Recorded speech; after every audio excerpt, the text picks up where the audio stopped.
This is going to blow your mind. Your phone is more vulnerable than you think. Let's uncover the GSM attacks lurking in the shadows. First up, SS7 exploits. Attackers can eavesdrop on calls, intercept texts, and even track your location. Next, IMSE catchers. These mimic cell towers to snag your data and trace your whereabouts. Then there's SIM card cloning.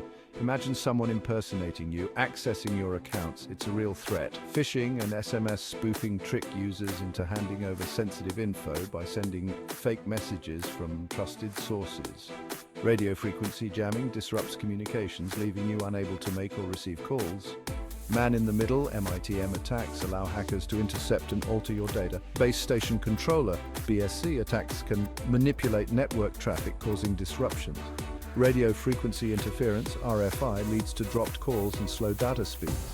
Finally, cell tower hijacking lets hackers control connected devices and intercept communications. Stay vigilant, protect your devices, and stay ahead of these GSM threats.